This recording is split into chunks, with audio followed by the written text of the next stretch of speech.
기쁨에게 오신 모든 분들을 주님의 이름으로 환영합니다. 이 시간 우리 조용히 기도하시면서 하나님 앞으로 나아가겠습니다. 온 땅이여 여호와께 즐거이 소리칠지어다. 소리내어 즐겁게 노래하며 찬송할지어다. 수금으로 여호와를 노래하라. 수금과 음성으로 노래할지어다. 나팔과 후각 소리로 왕이신 여호와 앞에 즐겁게 소리칠지어다. 목마른 자들아 다 내게로 오라 하시며 우리를 생수가 넘치는 곳으로 초청해 주신 하나님 감사합니다. 주님의 그 부르심에 응답하여 저희들이 감사와 찬송의 소리를 바라며 성전으로 올라왔습니다. 이 시간에는 우리로 하여금 세상의 걱정과 근심을 다 내려놓게 하시고 온전히 주님만 바라보며 예배하게 하옵소서. 강단에서 흘러나오는 생명수와 같은 말씀을 듣고 우리의 영혼이 소성되게 하여 주시고 우리 삶에 풍성한 열매가 맺히게 하여 주옵소서. 우리의 가란 마음, 줄인 영혼에 영생의 물과 생명의 떡으로 채워 주옵소서. 예수님의 이름으로 기도합니다. 아멘.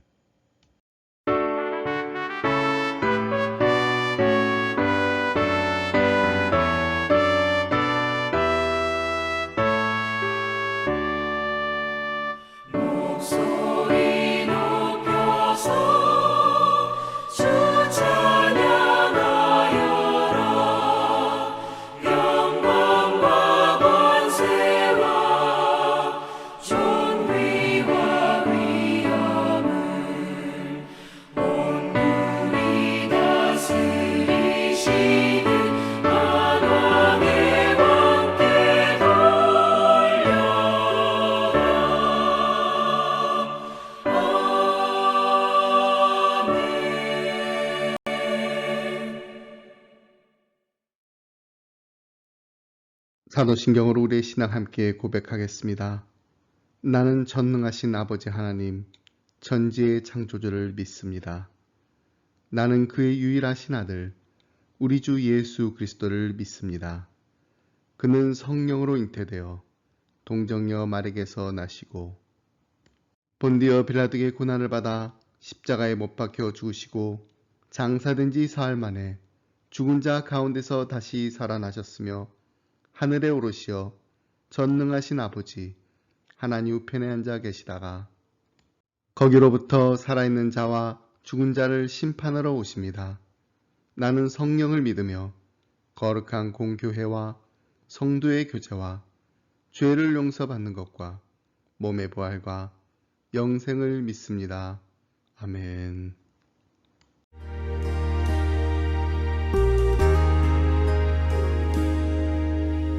아버지 사랑 내가 노래해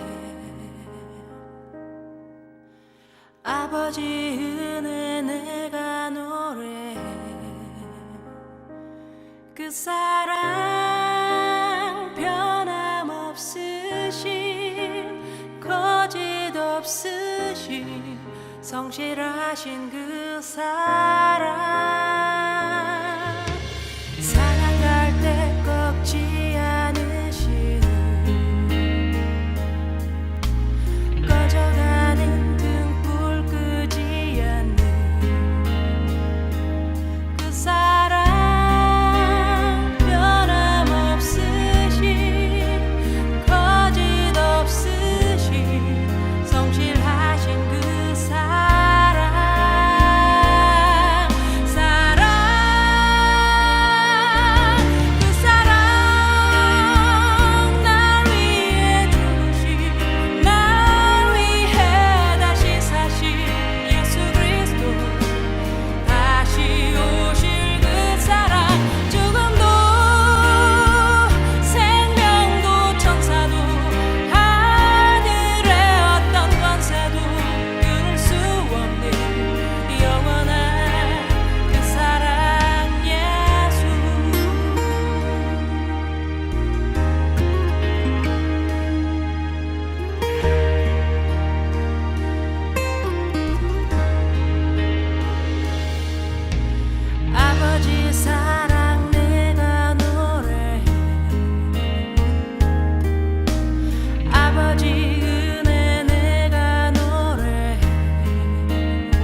오늘 함께 나눌 말씀은 이사야서 42장 1절로 4절 말씀입니다. 내가 붙드는 나의 종, 내 마음에 기뻐하는 자, 곧 내가 택한 사람을 보라. 내가 나의 영을 그에게 주었은즉 그가 이방에 정의를 베풀리라. 그는 외치지 아니하며 목소리를 높이지 아니하며 그 소리를 거리에 들리게 하지 아니하며 상한 갈대를 꺾지 아니하며 꺼져가는 등불을 끄지 아니하고 진실로 정의를 시행할 것이며 그는 쇠하지 아니하며 낙담하지 아니하고 세상의 정의를 세우기에 이르리니 섬들이 그 교훈을 앙망하리라. 아멘. 이사야 메시아 두 번째 시간입니다. 이사야서 40장부터 55장 사이에는 성경학자들이 말하는 종의 노래가 4편이 등장합니다. 오늘 우리가 함께 읽은 본문 말씀이 그중 첫 번째 종의 노래입니다. 먼저 선지자는 하나님이 예비하셔서 우리의 구원자로 오실 하나님을 소개하며 이렇게 찬미합니다. 1절 말씀입니다. 내가 붙드는 나의 종, 내 마음에 기뻐하는 자, 곧 내가 택한 사람을 보라. 내가 나의 영을 그에게 주었은즉 그가 이방에 정의를 베풀리라. 이 말씀은 양식상 하나님이 사울과 다윗을 왕으로 세우실 때 사용했던 것과 비슷한 형태를 취하고 있습니다.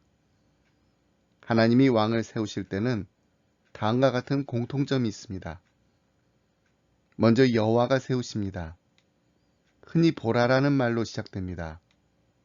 여호와께서 세우신 자에게 자신의 영을 주십니다.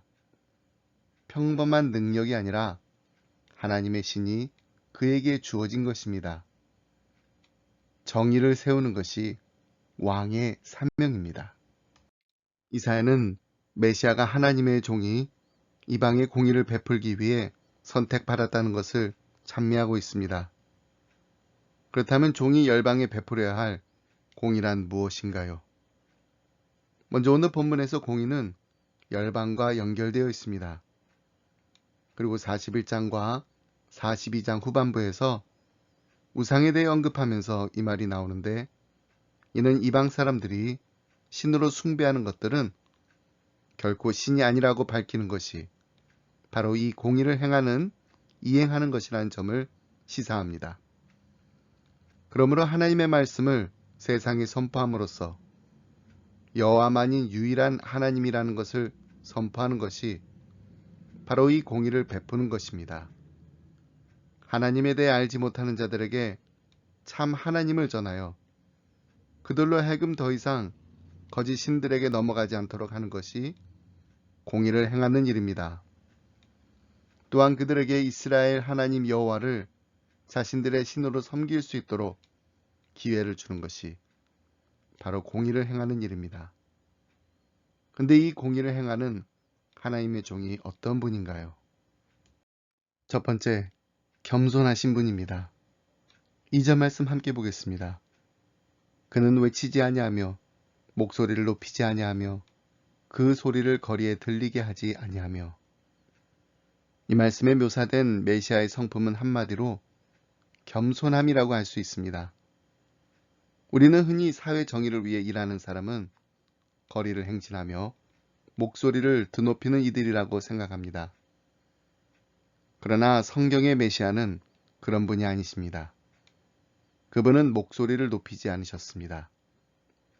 여기서 외치지 않고 그 목소리를 높이지 않고 그 소리를 거리에 들리지 않게 한다는 것은 그리스도께서 하나님의 일을 대행하는 종으로서 사람들로 하여금 자기 자신을 주목하게 하지 아니하고 자기 자신을 높이거나 자랑하지 않게 될 것을 비유적으로 표현한 것입니다. 실로 그리스도는 당신에게 주어진 사명을 감당함에 있어서 철저하게 겸손한 자세를 견지하셨습니다. 주지하다시피 그리스도께서 행하신 일은 세상을 구원하시는 일이었습니다. 이 일은 그 누구도 할 수 없는 위대한 일이었습니다.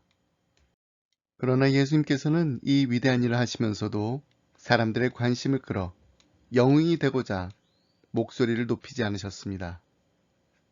그는 하나님 앞에서 자기를 철저하게 낮추셨고 사람들 앞에서도 자기를 낮추셨습니다. 그는 심지어 사람들이 그를 왕으로 세우려 할 때도 사람들을 피하여 숨쉬기까지 할 정도였습니다. 이러한 그리스도의 겸손은 오히려 사람들로 하여금 그가 진정 하나님의 종 그리스도인지 의심하게 할 정도였습니다. 그럼에도 불구하고 예수님께서는 초지일관 겸손하셨고 묵묵히 자신에게 주어진 사명을 수행함으로써 성부 하나님의 영광만이 드러나게 하셨습니다. 이러한 그리스도의 사역의 모본은 오늘날 그분이 제자로서 하나님의 뜻을 받들며 순종하는 하나님의 종으로서 하나님의 일을 감당함에 있어서 우리가 어떠한 자세를 취해야 할지를 가르쳐 줍니다. 그것은 예수님께서 그러하셨듯이 외치지 않고 목소리를 높이지 않고 그 소리가 거리에 들리지 않게 하는 것입니다. 즉, 철저하게 자기를 낮추고 겸손한 자세를 견지해야 합니다. 오직 하나님의 음성만이 우리를 통하여 들리게 해야 합니다. 이것이 바로 하나님의 종이자 그리스도의 제자로서의 마땅한 자세입니다. 요즘 시대를 일컬어 자기 PR 시대라고 합니다. PR은 Public Relations의 약자로 직역하자면 대중과 관계를 맺는 것이라는 뜻이고 통상 홍보라는 뜻으로 쓰입니다. 그런 점에서 자기 PR이란 자기 홍보입니다. 어떤 사람은 자기 PR에 대해 이런 정의를 내리기도 합니다. 자기를 피 터지게 알리는 것. 그래서 너도 나도 자신을 알리는데 힘써야 한다고 주장합니다. 회사에서 면접을 볼 때도 자신을 잘 포장해서 소개해야 면접관들에게 좋은 인상을 남겨줄 수 있습니다. 그래서 자기 PR을 잘하는 것도 실력이다라는 말이 있습니다. 근데 그것도 정도가 너무 지나치게 되면 득이 아니라 독이 될 수 있습니다. 나는 나름대로 자신을 잘 알리려고 한 건데 남들이 듣기에는 그저 자기 자랑으로밖에 들리지 않았다면 차라리 안 하니만 못한 것입니다. 저는 그 이유가 우리 모두가 공통적으로 가지고 있는 마음에 있다고 봅니다. 우리는 잘난 척하는 사람을 좋아하지 않습니다. 아무리 잘났어도 자기 입으로 자기 자랑하는 사람을 좋아하기는 쉽지 않습니다. 그리고 별로 가깝게 지내고 싶지도 않습니다. 제가 신학대학교 때 제 베스트 프렌드 중에 저보다 나이가 20살이 많은 친구가 있었습니다. 딸이 저하고 나이가 같았습니다. 근데 하루는 제가 친구니까 아주 친한 친구니까 이렇게 물어봤습니다. 데이브, 공부하는 거 힘들지 않아요? 그때 저는 20대였고 데이브는 40대였으니까 나이가 들면 공부할 때 외우는 게 힘들지 않을까 해서 물어본 질문이었습니다. 친한 친구였으니까 편하게 물어봤습니다. 데이브는 공부하는 거 그렇게 힘들지 않아 라고 말했습니다. 그렇게 4년을 함께 공부하고 졸업하게 되었습니다. 졸업식이 있기 한 달 전에 그해 최우수 졸업생이 누구인지, 밸레딕토리언이 누군지 발표가 있었는데 바로 제 친구 데이브였습니다. 저는 데이브가 공부를 잘한다는 건 알고 있었지만 그렇게 잘하는지는 몰랐습니다. 제가 나중에 물어봤어요. 왜 그때 내가 물어봤을 때 얘기해 주지 않았냐고. 데이브는 그냥 저를 보면서 빙그레 웃었습니다. 저는 하나님께 참 감사합니다. 이런 좋은 친구를 20대에 만날 수 있었다는 게 나도 저렇게 살아야지, 나도 저렇게 겸손해야지 본받고 싶은 친구가 있다는 게 얼마나 감사한지 모릅니다. 여러분 굳이 자기 PR을 하지 않아도 언젠가는 자연스럽게 알게 될 날이 옵니다. 그리고 우리가 예수님의 제자라면 마땅히 그리스도를 본받는 자가 되어야 합니다. 그러므로 우리는 예수님께서 그리하셨던 것처럼 하나님과 사람 앞에서 겸손해야 합니다. 우리가 하는 일이 아무리 위대한 일이라 해도 그로 인해 자기를 높이려 해서는 안 됩니다. 언제, 어디서, 어떤 일을 하든지 우리는 하나님의 종이며 하나님의 뜻에 따라 섬기는 자임을 잊지 말아야 합니다. 하나님의 일을 하되 겸손히 낮은 자리에서 섬기며 행하는 예수님을 닮아가는 제자들이 다 되시길 주님의 이름으로 축복합니다. 두 번째로 공의를 행하시는 하나님의 종은 어떤 분인가요? 온유하신 분입니다. 3절 말씀 함께 보겠습니다. 상한 갈대를 꺾지 아니하며 꺼져가는 등불을 끄지 아니하고 진실로 정의를 시행할 것이며. 이 말씀에 묘사된 메시아의 성품은 한마디로 온유함이라고 할 수 있습니다. 종이 말하는 상한 갈대를 꺾지 아니하면은 고통당하는 자들에게 매우 부드럽게 대할 것을 암시합니다. 종의 사역은 치유와 회복에 초점을 맞추기 때문입니다. 갈대는 애초부터 연약한 것입니다. 오늘 본문이 언급하는 갈대는 그나마 부서지거나 꺾어진 갈대입니다. 종은 이런 쓸모없는 갈대까지도 조심스럽게 그리고 소중하게 다루고 대합니다. 꺼져가는 등불은 사실상 거의 꺼져버린 불꽃을 말합니다. 등불은 빛을 발해서 주변을 밝히는 것이 임무입니다. 그러나 거의 꺼져버린 불은 이 임무를 제대로 수행할 수 없습니다. 종은 이처럼 재구시를 못하는 등불을 버리지 않고 다시 활활 타오르게 하여 본래의 사명을 감당하게 할 것입니다. 갈대와 등불의 비유는 예수님께서 실패한 제자들을 회복시켜 사도로 삼으신 것을 생각하게 합니다. 예수님을 3번이나 부인한 베드로에게 내가 나를 사랑하느냐라고 3번이나 물으시면서 자신에 대한 사랑을 재확인시켜 주시고 다시 사명을 주신 예수님의 따뜻한 말 한마디, 따뜻한 눈길 하나가 베드로의 마음의 치유와 회복의 역사가 일어나게 하였습니다. 그런데 이런 치유의 역사는 제자들에게만 일어난 것이 아닙니다. 예수님을 잡겠다고 의기양양해서 맨 선두로 앞장서 오다가 베드로에게 귀를 잘린 말고를 치료하시는 예수님의 따뜻한 손길을 기억하시나요? 누가복음 22장 50절로 51절 말씀 보면 그 중에 한 사람이 대제사장의 종을 쳐 그 오른편 귀를 떨어뜨린지라 예수께서 일러 가라사대 이것까지 참으라 하시고 그 귀를 만져 낫게 하시더라. 의사였던 누가답게 떨어진 귀를 만지어 고치시는 예수님의 모습을 담았습니다. 예수님을 잡겠다고 의기양양해서 맨 선두로 앞장서 오다가 베드로에게 귀를 잘린 말고를 보면서 그놈 맞아도 싸 이런 생각이 들지 않으세요? 우리는 예수님 편이니까 당연히 예수님을 잡으러 온 무리들이 당하는 게 속이 후련합니다. 너만 칼 쓸 줄 아냐? 나도 한 칼 한다. 베드로가 어떻게 보면 우리의 가슴을 아주 통쾌하게 만드는 복수전을 펼친 것입니다. 근데 예수님은 어떻게 하셨나요? 말고의 귀가 땅에 떨어지니까 그걸 주워가지고 흙이 묻어있는 걸 툭툭 털어 깨끗하게 원상 복귀시켜 주었습니다. 이 광경을 본 베드로가 얼마나 멋쩍었을까요? 함께 예수님을 잡으러 온 무리들은 또 얼마나 놀랐겠습니까? 근데 정작 말고는 어땠을까요?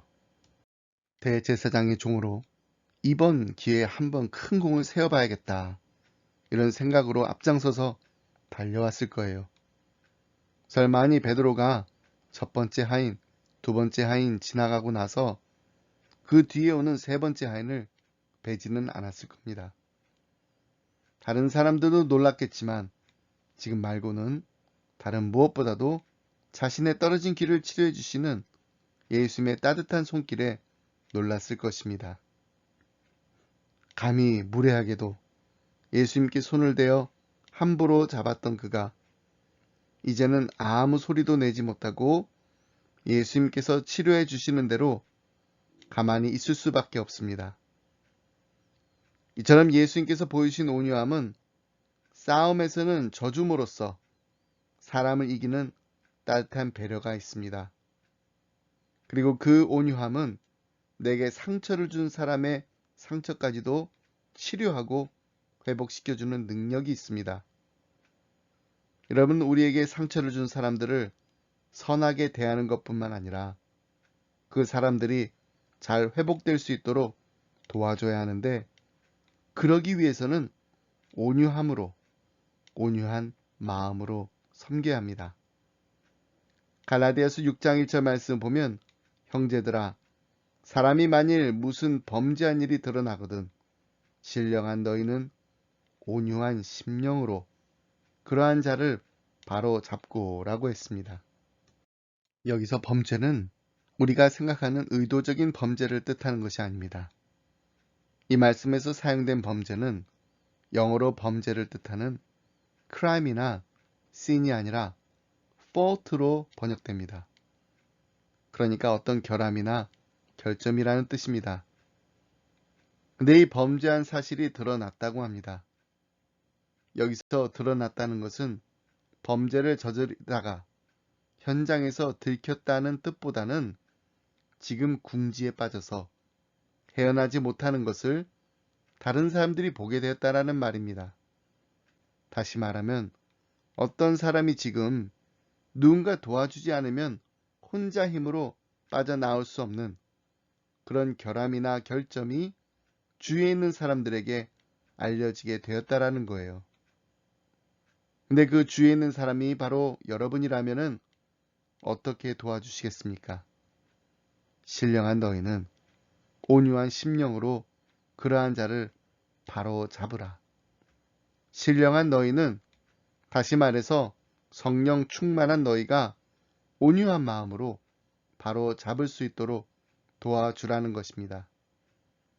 자, 그런데 여기서 바로 잡으라는 말을 우리가 잘 이해해야 합니다. 바로 잡으라고 하니까 당신 똑바로 해 라고 야단치는 게 아니라 바로 잡아서 restore, 회복시키라는 뜻입니다.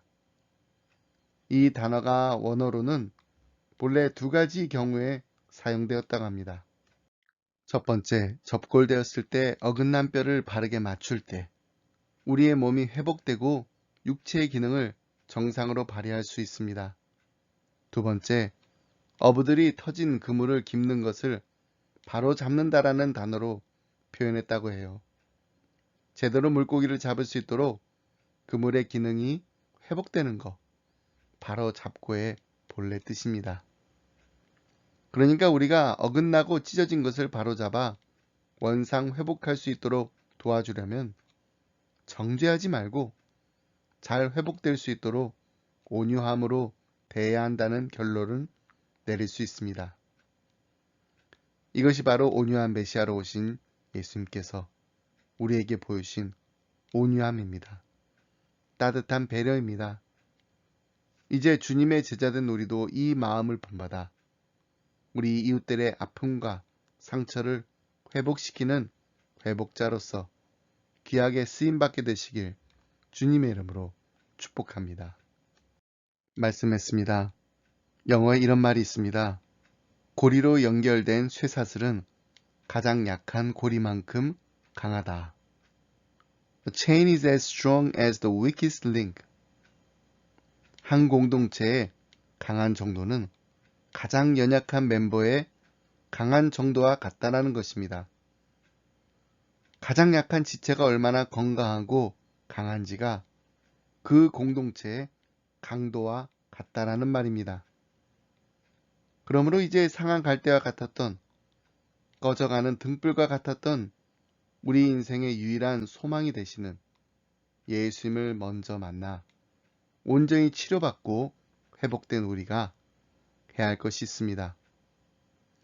그것은 바로 온유한 심령으로 우리의 약한 지체들을 강건하게 하는 것입니다. 여러분, 우리의 주위에 얼마나 많은 형제 자매들이, 가정들이, 그리고 이웃들이 힘들어하고 아파하고 있는지 모릅니다.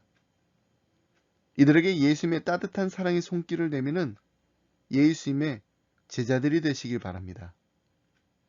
우리의 따뜻한 말 한마디, 따뜻한 눈길 하나가 우리의 연약한 지체를 회복시키고 세워나가는 놀라운 역사를 일어나게 할 줄 믿습니다. 그리고 이들을 향하여 이 세상의 어떤 고난도, 어떤 슬픔도, 어떤 절망도 꺾지 못하고 끄지 못할 천국의 소망을 전하고 나누는 기쁨의 공동체가 되길 주님의 이름으로 축복합니다. 하나님 아버지, 감사합니다. 하나밖에 없는 독생자 예수 그리스도를 우리를 위하여 십자가에 못 박혀 달려 돌아가게 하시려 이 땅에 보내주심을 감사합니다. 하나님의 종으로 가장 낮고 낮은 자리에서 죽기까지 순종하신 예수님을 본받아 우리도 하나님과 사람 앞에서 늘 겸손한 제자들이 되게 하여 주옵소서. 상한 갈대와 같은 우리의 삶을 일으켜 주시고 꺼져가는 등불과 같은 우리의 삶에 충만한 생명의 기름을 부어 영생의 소망을 부어주시는 주님과 날마다 동행하며 이 기쁜 소식을 온 세상에 전하는 그리스도의 산증인들이 되게 하여 주옵소서.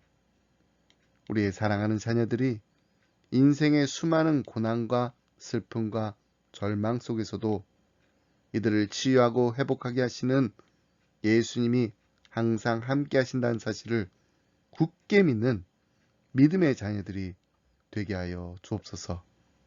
이 모든 말씀 예수님의 이름으로 기도합니다. 아멘.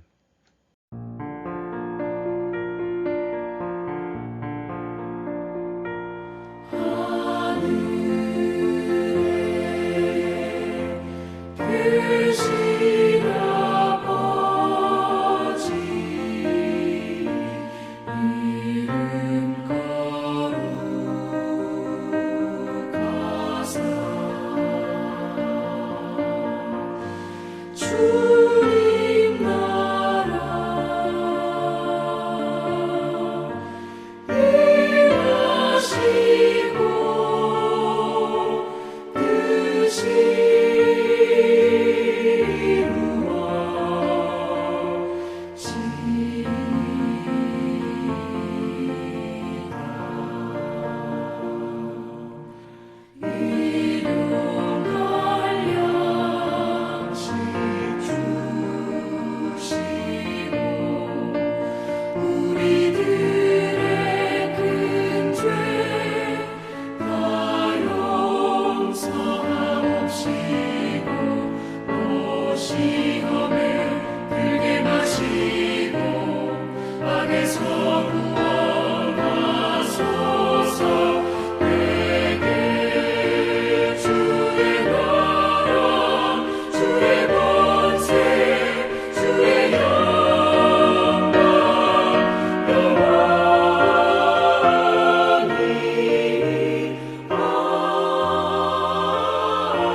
이제는 우리 주 예수 그리스도의 은혜와 하나님 아버지의 그 크신 사랑과 성령님의 감동감화 교통하심이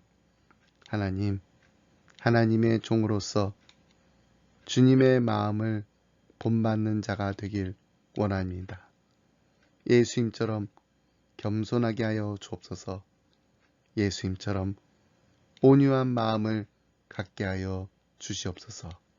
간절한 마음으로 기도하며 이 자리를 떠나는 사랑하는 성도님들과 가정과 생업 위에 그리고 주님의 몸된 교회 위에 지금부터 영원토록 함께 하시길 간절히 축원하옵나이다. 아멘.